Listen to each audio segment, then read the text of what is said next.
When I turn on the slide switch, the fan rotates, but at a reduced speed. However, when I cover the photoresistor, it spins at full speed. Then, when I allow enough light to reach the photoresistor, the fan stops because electrical resistance increases with the amount of light. And this is just how a photocell or photoresistor works on a street lamp that comes on at night but turns off at day. When I turn on the slide switch, the fan will spin after a few seconds, but the lamp remains off. When I push the press switch, though, the lamp comes on, but the motor slows down a little bit.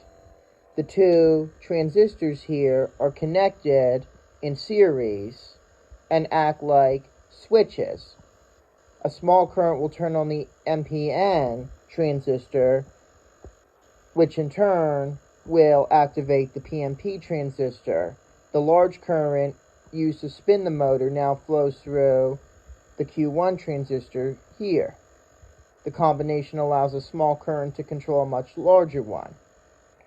But because the lamp uses some of the voltage from the batteries now, the motor slows down. Releasing it turns off the lamp and allows all the energy from the batteries to go to the fan. I'm going to turn on the slide switch, and with light shining on the photoresistor, the fan spins. Now I'm going to move my hand over the photoresistor and the motor slows. Then when I put a finger over the sensor, it stops briefly and then starts up again. I'm going to do that again. Stops and then starts up.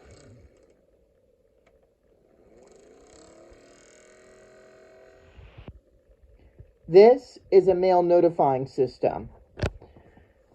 What you would do is place the circuit in a large enough mailbox, and I know it wouldn't fit in mine because it's too narrow, but if ideally the green LED would be shining on the photoresistor, and that would turn off the red LED. The red LED would then be mounted outside the mailbox, and when mail is put in, it blocks the light from the green LED to the photoresistor and turns on the red LED to let you know that you have mail. That would be pretty interesting if you could actually place the circuit in your mailbox and use it to know whether or not you have mail. This is the mail notifying electronic bell. The principle to this is very similar to that of the last project, except now, when mail is detected, the speaker will produce a low-pitched noise. Ideally, light from the green LED would shine on the photoresistor, turning off the sound. This time, when mail blocks the light to the photoresistor, the speaker will buzz, giving you an audible notification that you have mail. I replaced the speaker with the lamp, so now if mail was to be placed in the mailbox and it blocks the light from the green LED hitting the photoresistor, the lamp will light instead of the speaker playing a sound to let you know that there is mail. You get a visual notification this time. For twice amplified oscillator, I'm going to put this battery in since there's no switch, and you hear a sound coming from the speaker, a buzzing sound.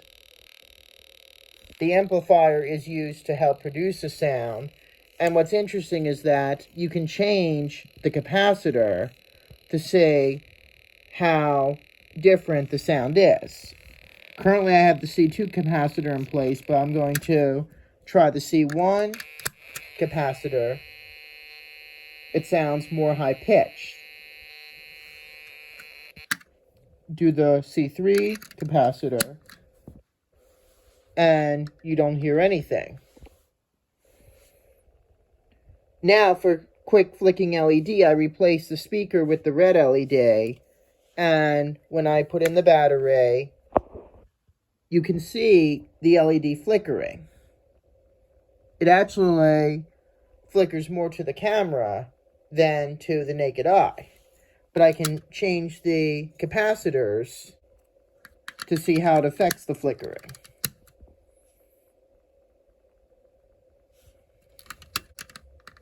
This is the C4 capacitor.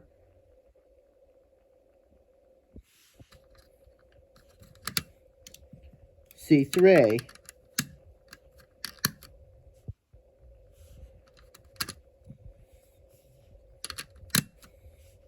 And C5.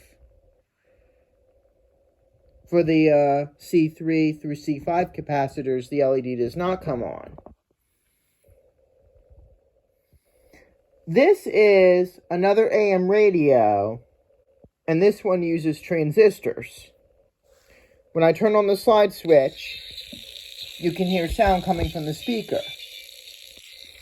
The adjustable capacitor is used to scan the AM band for stations, and the adjustable resistor is used to control the sound, the volume of the sound.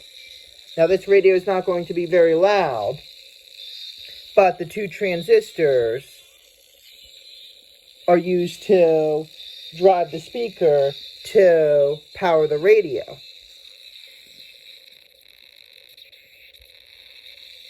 All radios today use transistors, but before then, they used cathode ray tubes, which were bulkier and took a very long time to warm up. But transistor radios come on as soon as you flip the switch. This is another AM radio that uses an amplifier instead of the transistors.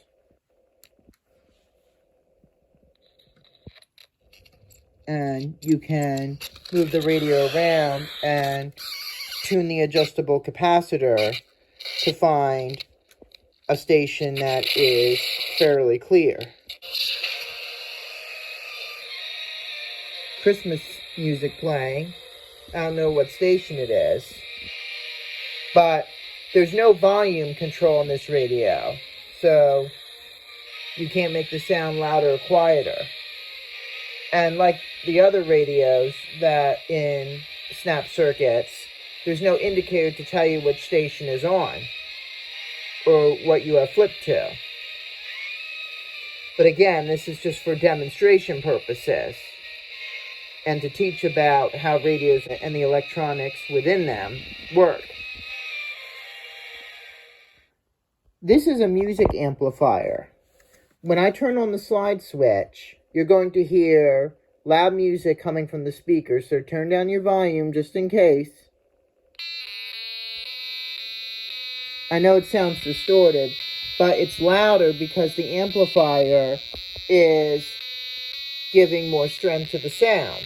This is what all radios and stereos use so that you can hear the sound loudly but also clearly. This is just a crude version of a music amplifier. This is a delayed action lamp. I have both the L1 and L2 incandescent lamps included in this circuit, and when I turn on the slide switch, nothing happens. Push and hold down the press switch, and the lamps gradually come on. And after I release it, they'll stay on for a while before very slowly turning off. Turning on the slide switch charges up the C4 capacitor, and then pushing the press switch discharges it. The energy from the capacitor powers the lamps, and I can always recharge it by pushing and holding down the press switch. I'm not going to watch the lamps turn off completely because it's going to take a while, but you may gradually notice them dimming. I replaced the L1 lamp with the motor and fan, and the circuit will work the same. I charged up the capacitor, and now it's discharging. Gradually, the fan will slow down and the lamp will turn off.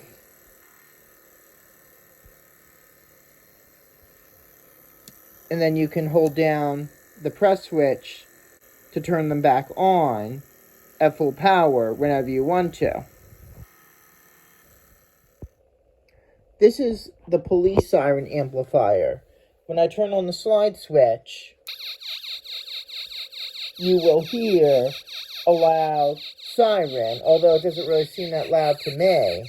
But the purpose of this project is to show how the amplifier can make other sounds, not just music, louder.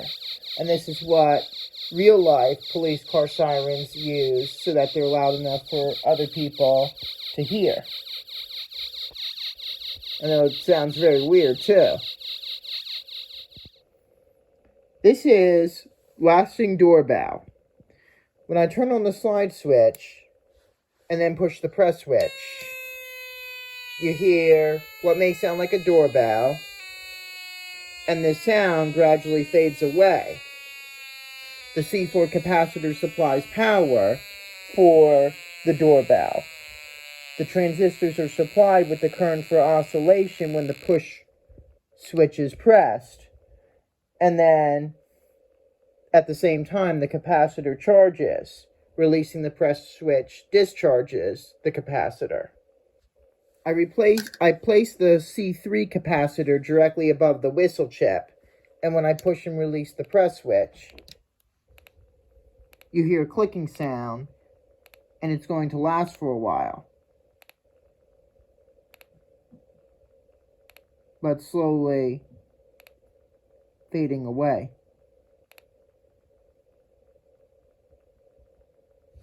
And then pushing and releasing the press switch recharges the capacitors to supply the power. When I turn on the slide switch, the green LED lights up and then goes out. Then when I turn the slide switch off, the red LED comes on and then gradually goes out too. Now what is supposed to happen is that due to the orientation of the C5 capacitor, the green LED will flash, but not turn all the way off because the capacitor will be leaking current. But if the capacitor was the other way, the green LED will go off completely because at that point the capacitor will not be leaking. For transistor fading siren, I'm going to turn on the slide switch and you hear a police car siren.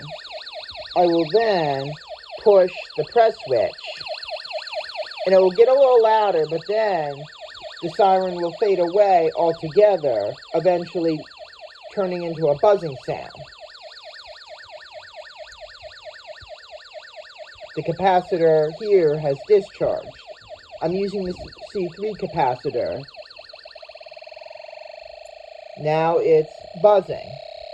You can change the sound using two snap wires.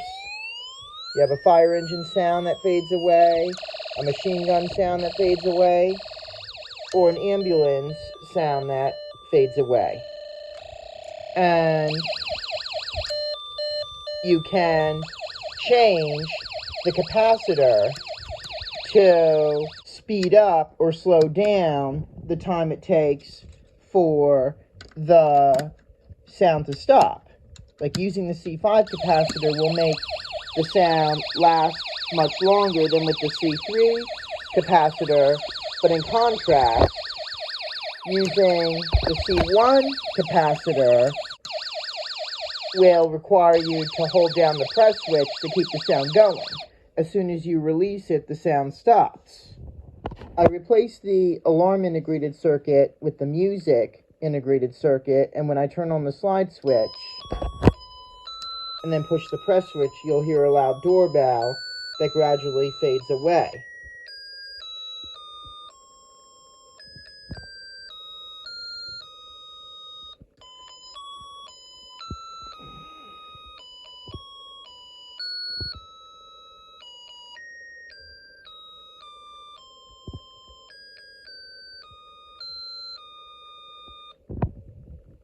the music is not on repeat. So if you wanted to play it again, you would turn the slide switch off and then back on again.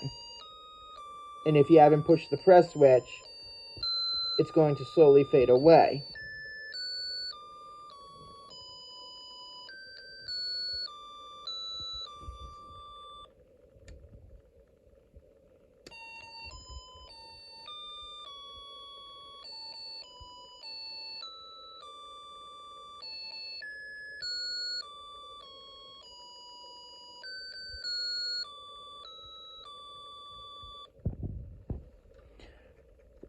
When I blow into the microphone, watch the lamp.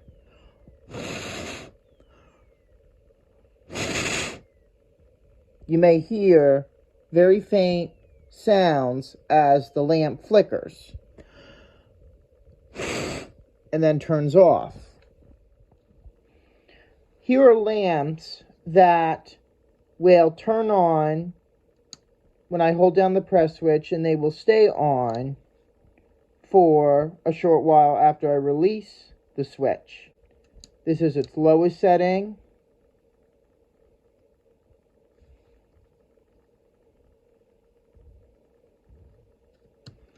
And then this is its highest setting.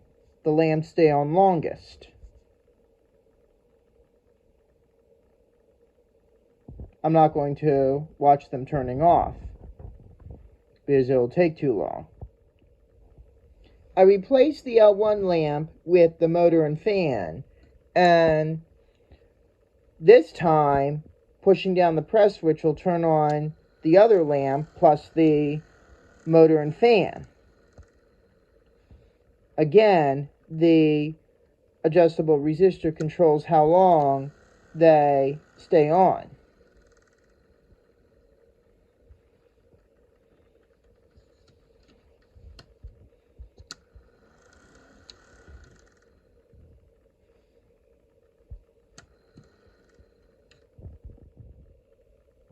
This is another adjustable time delay lamp, except I am only using the L1 bulb, but other than that, the principle is the same. Push and release the press switch. I am using the C5 capacitor this time, which has more storage than the C4 one. After the lamp has gone out, you can push the press switch again to reactivate it.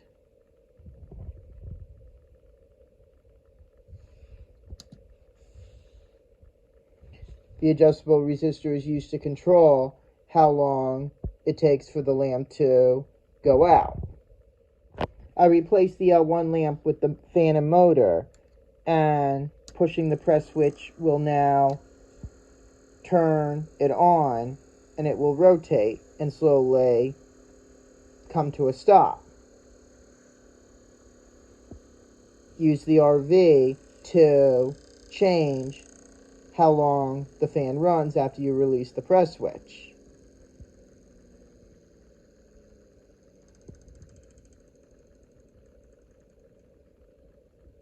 And there you have it.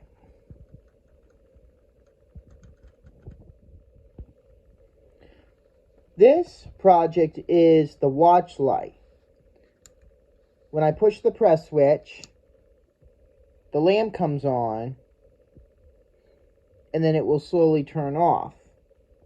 Just like in the previous projects, except here there is no adjustable resistor to control how long the lamp stays on. But it's called the watch light because it could be like the light on a wristwatch, the backlight that you can press if you're in a dark area to see the time, but then it turns off after a few seconds to avoid draining the battery. This also uses the same technology that your phone might use, and it will keep the screen on for a specific period of time and then turn it off if you're not pushing any buttons to avoid draining the battery. This is delayed bedside fan. I just replaced the lamp with the motor and fan, and when I push and release the press switch, it will stay on for a short while before coming to a stop. If you had a longer delay, then this could be a good fan to use by your bed, and you can turn it on and it will stay on for a short while, like maybe an hour, and then once you're asleep it will turn off to save energy. And they do have fans that are like this, and you can often adjust how long the fan stays on, or you could have it on all the time. Now, this is the end of Snap Circuits, the Snap Circuits kit, where you have 305 projects. And I am now going to go right on to Snap Circuits Pro and start with project 306. Please stay tuned for the first projects from there. Thank you very much for watching.